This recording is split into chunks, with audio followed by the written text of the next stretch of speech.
Hello po, magandang araw po sa lahat. Ngayon po, tuturo natin kung paano po tayo mag-bank transfer through the Paxtech app. So ngayon po, una, magbubukas muna tayo ng application, the Paxtech. And then, login lang po tayo. And then, punta po tayo dito sa top apps. In this case po, mas advisable ko po na una po dito tayo sa eCash wallet.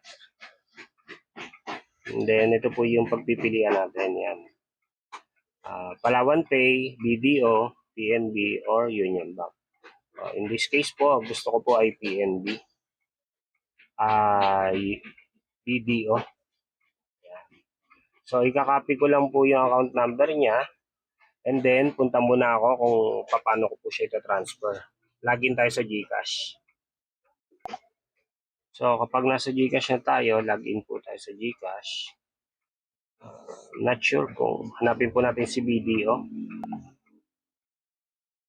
Halimbawa, gusto ko po ay maglagay po ako ng 1,000 pesos. Yan. So, yan po. Login lang po natin yan.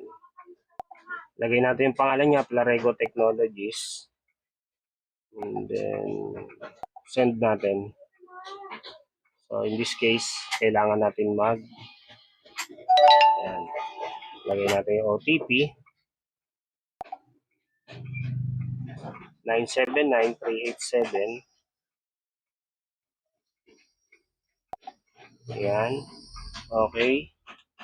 And then, ito, screenshot po natin to. Tapos, yung reference number, isulat niyo muna sa isang papel pag hindi makopy. And then, syempre, balik po tayo sa the Paxtech app natin. Lagay po natin, piliin po natin si BDO. Ito, for example, ako kasi napili ko na si BDO. Double check lang natin. BDO. Yan, piliin po natin. Syempre, BDO po tayo. BDO rin yung piliin natin. Proceed. And then, i-upload natin yung screenshot. Ayan po yung mga hinihingi niya requirements. Kung magkano, ako po ay nag-load ng 1,000 reference number. Kinapi ko muna sa isang papel. Make sure na tama po ito. Kasi magkakaproblema po kayo na pag mali na ilagay nyo reference number. So, double check nyo lang po yan.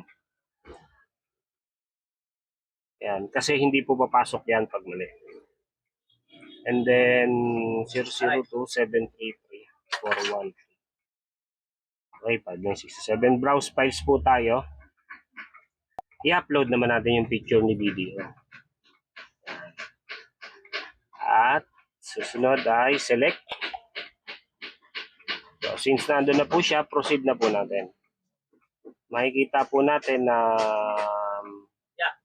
wala na po tayong host. yan. So, pag pinroceed po natin siya, double check nyo po kung may saglit lang. Ayan, nakalagay eCash wallet successfully submitted. Hanapin nyo po yan. Ayan, nakapending po dito sa akin yan. Nakapending, wait nyo lang po yan mga at least pagkabang ko kasi 3 hours. Minsan 3 hours inaabot. So, ayan po, waiting lang po tayo. Ngayon po, kung medyo ano po kayo, nagdududa, baka may mali, pwede nyo pang ulitin yan, ulitin. Or kung wala pa rin, pakitext nyo po si The Paxtech dito po sa messenger nila. Ito po yung account nila, The Paxtech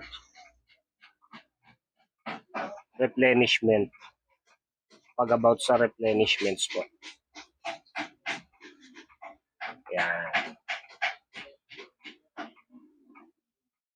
Sumasagot po yan sila.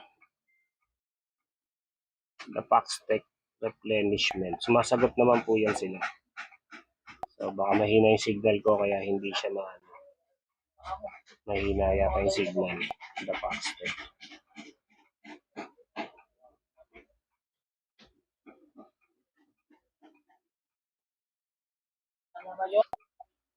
So, ayun po, ito po yung account nila, the Paxtech Replenishment, yan.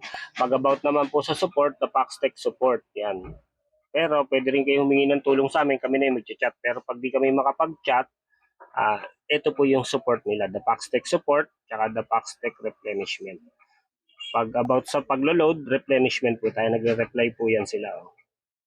Yan, nagre-reply po sila. Maraming salamat po.